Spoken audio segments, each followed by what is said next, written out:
Yan mga idol, magandang hapon ulit. Ano, kamusta na kayo? Okay ba kayo mga idol? Bueno, tayo naman magkukwentuhan ulit. Tulad ng mga nakaraang araw.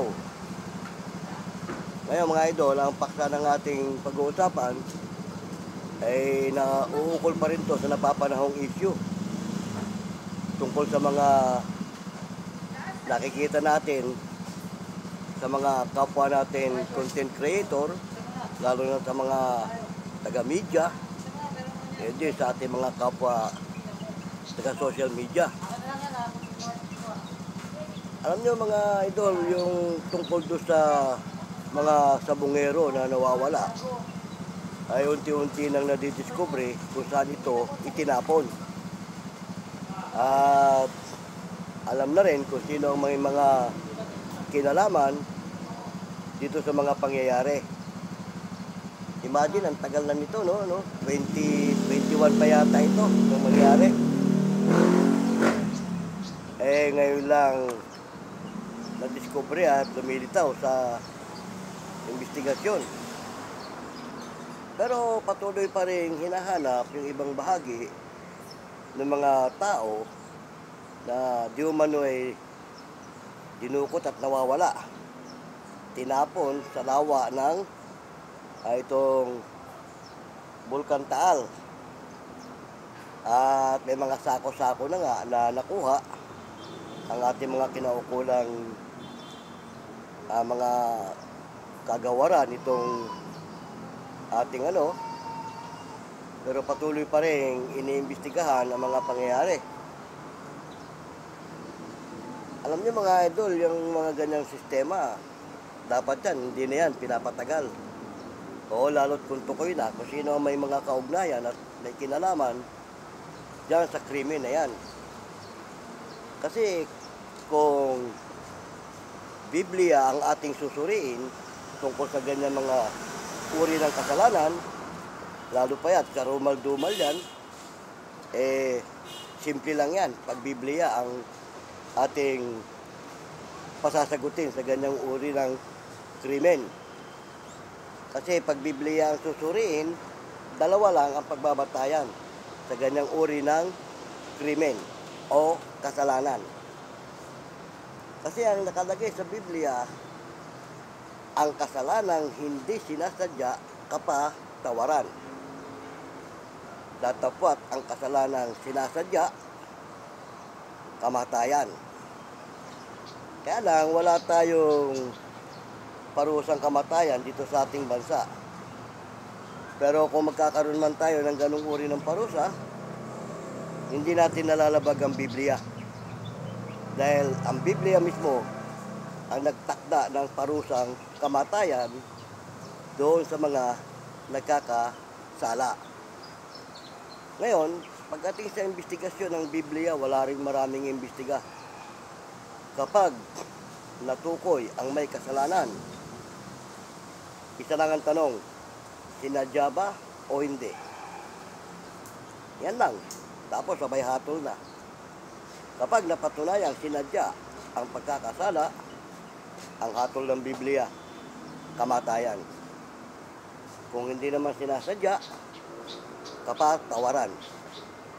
Pero sa ganung uri ng krimen, mga idol, kayo tatanungin ko, sinadya o hindi?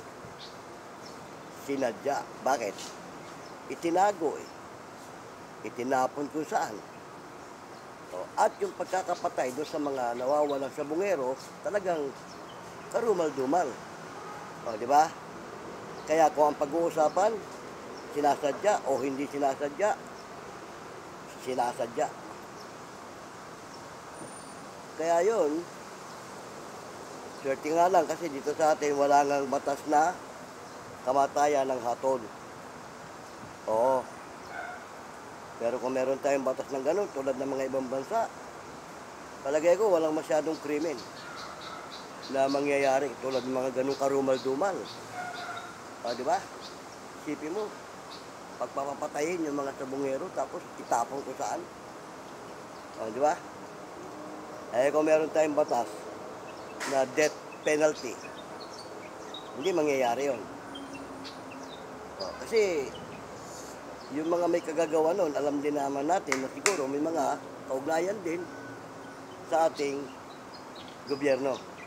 May mga tungkulin yung iba at yung iba naman may koneksyon. Kaya hindi sila basta-basta mahahatulan, although alam na kung sino, hindi pa rin. Kaya nga, balikan natin yung kwento doon sa kanta ni Freddy Aguilar, ni Ka Freddy. Alam niyo ba yung kanta ni Ka Freddy? Ano yun? Simpleng kanta lang yun, pero may kahulugan. Yung pamagat ng kanta, katarungan. Kasi nung minsan nag-concert sila sa Bilibid Prison, sa Bureau Prison, doon sa Muntinlupa, merong isang preso doon na nakasalang sa death row. Oo, ang kaso niya, mabigat, kaya nakasalang siya sa death row. Nakatakda siyang bitayin. Ngayon, may kinumpos siyang kanta na ang sabi niya kay Ka Freddy, binigay niya doon at sabi niya, sana bago man lang ako tuluyang mawala, mapakinggan ko yan. Bahala ka nang mag-compose kung anong tono niyan, basta gawa mo ng kanta. At sana makarating sa ating mga kinaukulan yung nilalaman ng kanta. Kasi mga idol, kung pag-aaralan natin doon sa sistema ng kanta, nasa death row siya, nakatakda siyang bitayin, pero wala siyang kasalanan. Kumbaga parang nasabit lang siya o napagbintangan, at yung nilalaman ng kanta, totoong nangyayari. Kasi ang sample doon sa lyrics ng kanta, sabi doon sa kanta lyrics, sa isang kulungan, may taong malungkot, umiiyak. Ang tanong sa sarili, kailan magigisnan ang liwanag? Bakit? Namumuhay siya ng tahimik sa isang munting tahanan na may tuwa. Ngayon, yung kaligayahan, pinutol ng isang paratang sa kanya. Anong sabi? Siya daw ang may sala sa isang krimen na hindi naman niya ginawa. O, di ba maganda nilalaman nung lyrics ng kanta? Kaya nga ang title, Katarungan eh. Kumbaga parang humihingi siya doon ng katarungan. Oo, kaya nga, yung kantang yon, kung sasariwain natin at pag-aaralan ng ating mga kinaukulan, yung nga sabi niya, sana makarating sa mga kinaukulan, yung kanta na yan. O ano pa karugtong? Sabi niya, dumating na sabi niya ang araw, haharapin ko na ang kamatayan. Sabi niya saan? Saan siya bibitayin? Uso pa noon yung silya elektrika. Yung electric chair, yan ang bitayan ng araw eh. Oo, ano sabi? Doon sa kanta? Nung haharapin na niya ang kanyang kamatayan, sabi niya doon sa isang upuang bakal na marami ng utang, marami ng buhay ang inutang. Ibig sabihin, marami ng inupo doon na nakatulan. Ah, di ba? Maganda ang nilalaman nung kanta. Ngayon, sabi niya, paano niyang isisigaw na siya'y sadyang walang kasalanan? Yun ang nilalaman ng kanta. At maraming nangyayaring ganyan. Nakakatulan, hindi niya maisigaw na sadyang wala siyang kasalanan. Lalo't mabigat ang nagpaparatang sa kanya, may pera, o kung ano pa man, hindi niya may sisigaw na wala siyang kasalanan. At walang parang gustong maniwala sa kanya. Kaya nga sabi nga karugtong ng kanta di ba't sabi niya ang batas natin pantay-pantay, walang mahirap, walang mayaman. Bakit sabi niya marami ang nagdurusa ng walang kasalanan? At isa na nga siya doon. Yun ang buod ng kanta. Kaya sabi pa niya, ang batas ng tao kung minsan hindi mo maintindihan. Bakit? Ilang pasabi niyang tulad niya ang magdurusa ng walang kasalanan. Kasi nga, ang batas nga natin, sa totoo lang, sa aminit natin sa hindi, sabi nga ng mga iba, ng mga nagko-comment, yung batas daw natin para sa mga mayaman lang. Umiiral ang batas natin sa mga mayayaman kapag ka merong nasasakdal at ikinukomplain na ordinaryong tao at mahirap. Umiiral yung batas sa kanila. Pero dito nga naman sa mga ordinaryong tao at walang batas na umiiral. Bakit? Yung nga, sabi nga bakit marami ang nagdurusa ng walang kasalanan? Di ba? At kung totoo naman, sa totoong pangyayari minsan, kung sino pa nagkasala, yun ang malaya. Kaya kinukwento lang natin yung nilalaman ng kanta. Pero nangyayari sa tunay na buhay. Kaya nga sabi niya gusto niyang bago siya mawala sa mundo, mapakinggan niya yon at makarating sa mga kinaukulan yung nilalaman ng kanyang kanta. Di ba? Ganda. Kaya yung mga pangyayari na yun, doon sa mga karumal-dumal na krimen na yun, kung ang Biblia susuriin, tapos na yun. Wala nang maraming itibureting kasi ang Biblia hindi naghahanap ng maraming itibureting. Tulad ng mga kung ano-anong ebidensya, kung ano-anong mga testigo. Hindi na. Katulad yan, may kumakanta na. May nag-whistleblow na kung sino may kagagawan at kung sino may kaugnayan. Dapat yun, wala nang maraming itibureting yun. Kaya nga lang, wala tayong death penalty. At yung mga pobreng naging biktima, sabagay, patuloy pa naman ang investigasyon, hindi pa natin alam kung ano talaga ang mangyayari. At ang hiling nga ng mga naging biktima, pamilya ng naging biktima, magkaroon sila ng katarungan. Which is, tama naman. Nabigyan ng katarungan yung mga nangyari sa pamilya nila. Di ba? Yun mga idol, napagkukwentuhan lang naman natin, pati yung kanta ng ating idol na singer na si Capredi Aguilar, tumatama yun sa mga pangyayari. Di ba? Nung haharapin na niya ang bitayan, ano sabi niya? Paano niya isisigaw? Na siya'y sadyang walang kasalanan. Ganon mga idol, ang mga pangyayari sa kasalukuyan nakikita rin natin at nangyayari sa katotohanan. May mga nagdurusang walang kasalanan.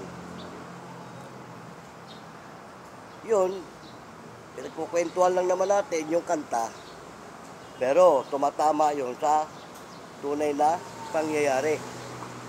Magaling din yung preso na yun na nag-compose ng kanta na binigay kay Capredi. Noong time yata na nag-concert sila, kasi katang pa ni Capredi noon, nag-concert sila sa Bureau Prison, inabot sa kanya ng isang preso yun na nakasalang sa death row. Yun, tinanggap naman ni Capredi at yung ginawa niya ng lyrics, ginawa niya ng tono, wala siyang binago. Detalyado yung kanta Ibig mo nga naman namumuhay ng tahimik sa isang munting tahanan, may tuwa. Ano sabi? Ang kaligayahan daw, pinutol ng isang paratang sa kanya. Siya daw ang may sala sa isang krimen na hindi naman niya ginawa. Di ba? Maganda yung nilalaman nung kanta. At yun nangyayari sa tunay na pangyayari. Sabi ba rin sa kanta nakakuyom ang kanyang mga palad, nakatingin sa malayo, at nakakuyom ang kanyang mga palad. Siyempre, wala siya magawa eh. Ando na, nakatulan na siya eh. Nakatakda na nga siya eh.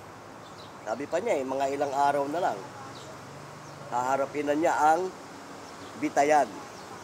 Kasi nung araw, talagang meron tayong death penalty.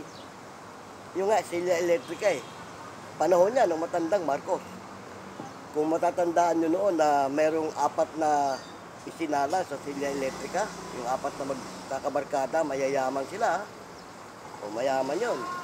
Nung panahon ng matandang Marcos, pinatutupad talaga yung death penalty. Kaya ngayon, walang mayaman-mayaman eh. Doon natupad yung sinabi sa kanta, ang batas, pantay-pantay, walang mahirap, walang mayaman.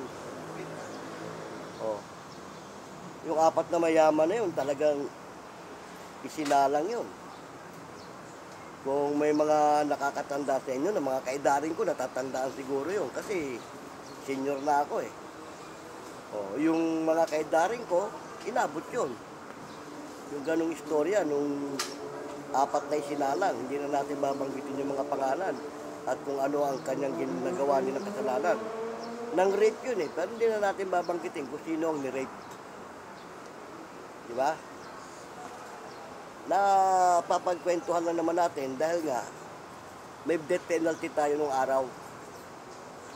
At nung bumaba ang martial law, na bago yung death penalty, firing squad. Diba? At ang nagre-namanuan ng firing squad nung panahon ng martial law, yung drug lord na si Lim Sing. Chinese yun. Yan kauna-unahang nasalang sa firing squad. At may mga nasundan pa yata. Tapos, lahat ng mga sindikato na nandito, nagsilayasan, nagsipag-sibat. Kahit yung mga yakuza na yan. Layas. Bakit? Pa-firing squad eh. Oh. Saka nung araw, nung panahon ng matandang Marcos, yung China Sea, hindi makaporma ang China dyan. Hindi niya pinahintulutan yan. Oh, ngayon na lang nakakaporma yung mga Chinese na yan dyan eh. Kasi nga, masyado nang maluwag yung ano natin. Pero nung panahon ni Marcos, hindi makaporma yan, mga yan.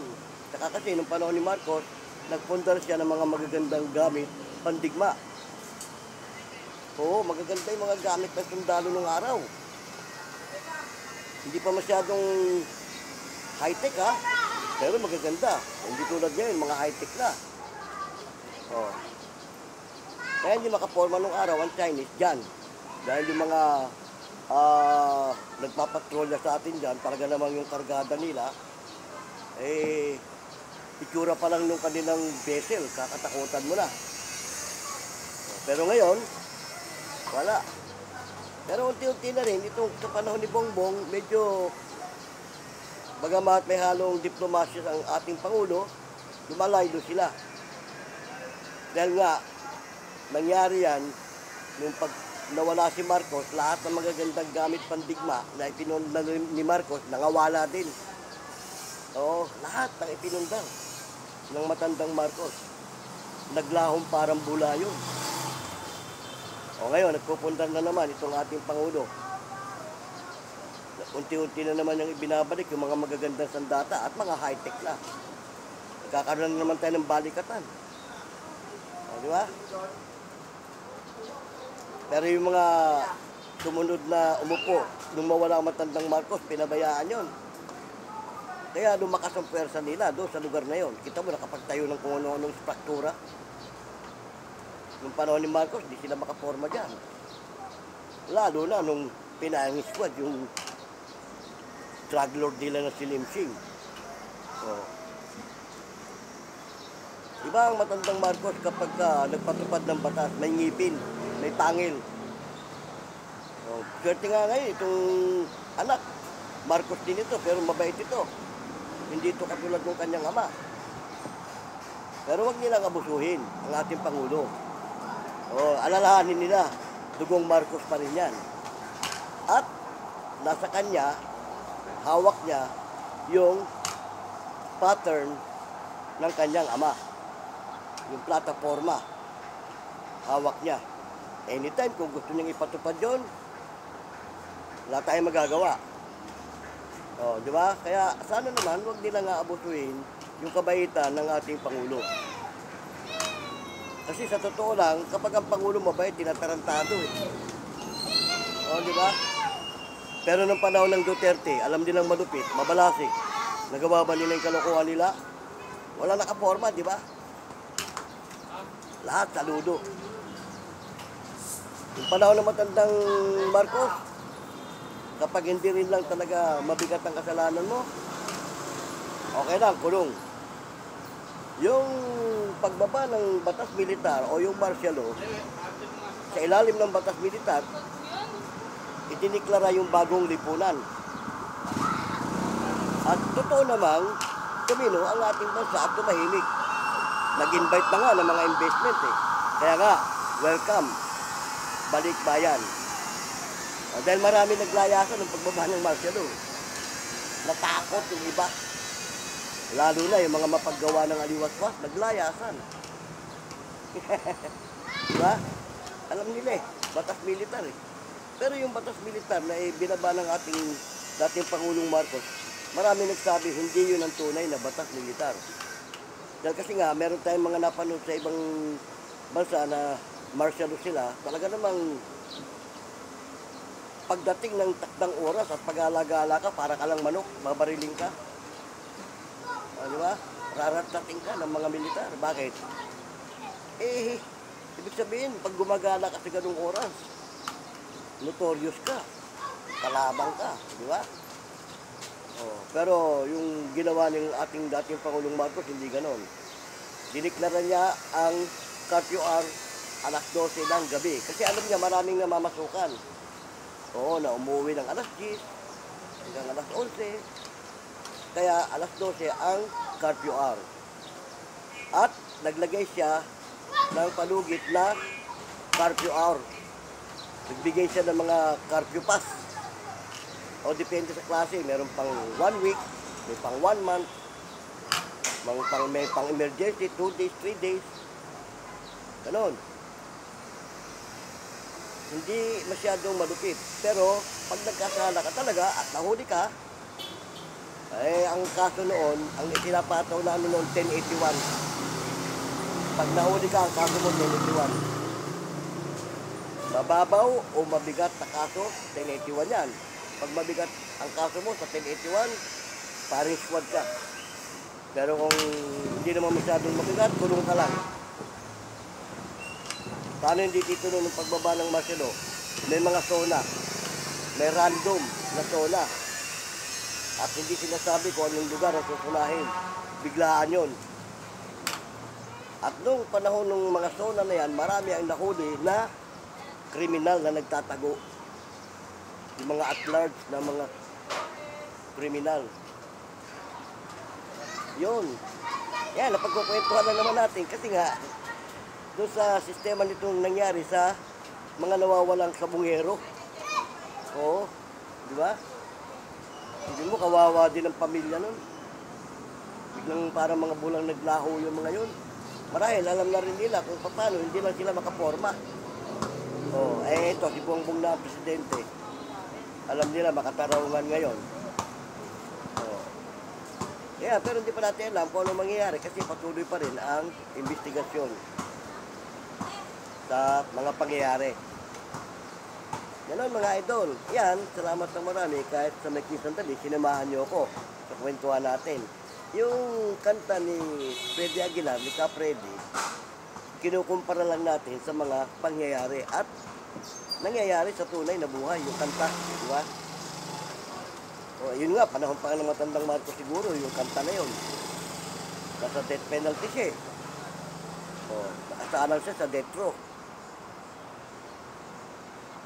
Kaya nga, yung kantang yun, ang hiling nung preso kay Ka Freddy, gawan niya ng magandang tono para marami makapakinig.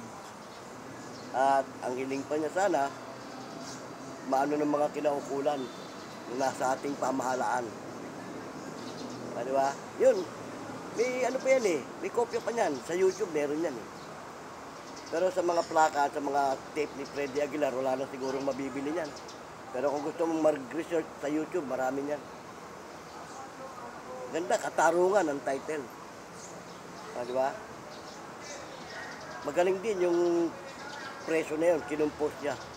Yung kasaysayan niya, sa kanya nakaukol yun. At para na rin daw sa mga ibang katulad niya na nagdurusang walang kasalanan. Kaya sabi nga niya, bakit maraming nagdurusa na walang kasalanan? Sabi pa niya, di ba't ang batas natin pantay-pantay, sabi niya. Walang mahirap, walang mayaman. Oh. Sabi pa nga niya, bakit kung minsan ang batas ng tao, di mo maintindihan. Tapos sabi niya, ilang pagtulad niya ang magdurusa. Yun ang pinaka-ending, na walang kasalanan. Sabi nga niya, nung nakasalang na siya sa death row, tanging ang Diyos lang ang nakakaalam. Diyos na rin daw, sabi niya, ang bahalang maningil kung sinong may kasalanan. Ibig sabihin, pinag-Diyos na niya ang pangyayari. Tanggap na niya na bibitayin siya, pero sabi niya, Diyos na rin ang bahalang maningil kung sinong may kasalanan. Di ba? Maganda, nilalaman ng kanta kapag napakinggan nyo. Kanta lang siya, pag napakinggan mo siya, parang hindi mo papangsinin. Parang wala lang eh. Pero kung nanamnamin mo yung kahulugan ng kanta, maganda. Oo. Paano ha? Napagkukwentuhan lang naman natin dahil nga dito sa mga pangyayari na napapanahong issue. Pero mo, araw-araw na lang halos laman ng social media yung ganyang pangyayari. Tungkol doon sa mga sabungero na nawawala. Pero man dami nun, 30 yata mahigit yun. Isipin mo yun? Nawalang parang bula. Yung pala pinagbabaon doon sa ilalim ng dagat. May mga sako eh. Yung iba nasa sako. Sako-sako yung nakuha ng mga maninisid natin, mga diver natin. Na inutusan ng mga kinaukulan. Oh. Isipin mo yun? Pati yung lawa nung... Kaya nga nung unang nangyari yan, na Bulgar yan, ang sabi ng mga nagtitinda sa palengke ng isda doon sa parte ng Batangas, humina daw ang kanilang paninda dahil nung malaman sa lawa ng galing at sa lawa ay tinapon yung mga patay, parang na-discourage yung mga tao. Sabi nga nung merong in-interview na nagtitinda, sabi niya, mula ako nung lumaganap yung ganyan, humina tinda namin. O, di ba? Siyempre nga naman, yung mga tao na nakakaalam ng ganun, at doon galing yung isda, madi-discourage. Pero siyempre, hindi naman kasalanan ng mga mangingisda yun eh. Hindi naman kasalanan ng mga ano yun. At hindi rin nila alam. O. Yun, pagkukwentuhan lang naman natin dahil sa napapanahong issue, hanggang sa humantong tayo doon sa kanta ng ating idol na si Capredi Aguilar. Yumaon na rin yata siya eh. Malangit na rin ang kaluluwa yata niya. Capredi. Kaya yan, yung tinatawag na alaala, ayun yun. Kaya mga idol, yung mga kanta, pag pag-aaralan nyo, hindi lang basta kanta yan, hindi lalaman yan eh. Kinumpos, ang bawat kanta na kinukumpos ng isang composer, may pangyayari at may kahulugan. So, kaya lang tayo minsan, pag nakinig ng kanta, wala lang. Lalo't maganda sa pandinig natin yung tono, sige, right on. Lalo't pwedeng isayaw. So, pero ang bawat kanta, tandaan nyo, may katapat na nilalaman, kahulugan. Tulad nga nun, yung kantang yun, sa title pa lang, Katarungan. Kaya yan ang tinatalakay natin ngayon. Yung katarungan. Sabagay, yung katarungan, talagang dapat yan umiiral. At yung binanggit doon sa kanta na ang batas, pantay-pantay, walang mahirap, walang mayaman. Ginawa nga ni Marcos yan, tamoy mayayaman. Sinalang sa Sila Electrica. Oh. Pinakita lang doon na kahit mayaman ka, kagawa ka ng heinous crime. Kaya kung magkakaroon tayo ng batas dito na death penalty, maganda yon. Pero dapat lang iuukol yan doon talaga sa mga karumal-dumal na nakagawa ng krimen. Huwag naman yung napagbintangan lang o ano mo, basta na lang bibitayin. Hindi ganoon. Iniuukol yan, death penalty doon sa mga karumal-dumal na gawain na yung mga hindi na talaga makatao. Kasi yung tinasabi na human right, yung mga ganong karumal-dumal, hindi na dapat bigyan ng human right yun. Bakit? Wala nang ano yun eh. Ano pang human right? Eh, mismo yung human right niya, tinapakan na niya. O, di ba? Applicable lang yung human right doon sa mga tao matitino. Pero yung sa mga ganong notorious, anong human right ang bibigay mo doon? O, eh, trabaho na niya yung, gawain na niya yung ganon. O, di ba? Kaya kung magkakaroon tayo ng death penalty dito sa ating bansa, nauukol yan doon sa mga karumal-dumal na krimen. Mga ganyan kagaya, maraming pinapatay, maraming pinapas lang. Diba? May mga nire-rape. Yan ang mga karumal-dumal eh.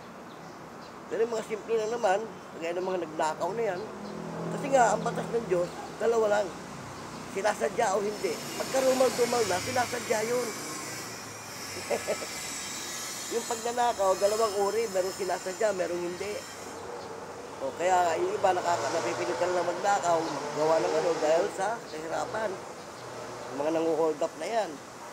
O, yan ang pagsinuri ng Biblia, sinasadya ba o hindi? Pag napatunayan sinasadya, yung karumal-dumal, tsak yan, 99.9, sinasadya yan, basta karumal-dumal. O, di ba? Yun na mga idol ha, salamat na marami at sa may sandali nitong ating kwentuhan, sinamahan niyo ako. Pero bago tayo maghiwalay, shoutout pong muli sa inyong lahat. Saan man kayong panig ng ating bansa, Mapa Luzon, Visayas, Mindanao, nawa ay nasa mabuti kayong kalagayan hanggang sa mga oras na ito. Gayon din ang ating mga idol na nasa ibayong dagat, saan man kayo panig ng ating mundo. Binabati ko kayo ng isang magandang umaga, kung umaga sa inyo, magandang tanghali kung tanghali dyan sa inyo, at magandang gabi kung gabi dyan sa lugar nyo. Nawa lahat kayo abuti ng aking pagbati, ano man ang inyong kalagayan, sa inyong kinalalagyan. Ito pong muli, inyong lingkod, si Boyet. Hanggang sa muli, paalam!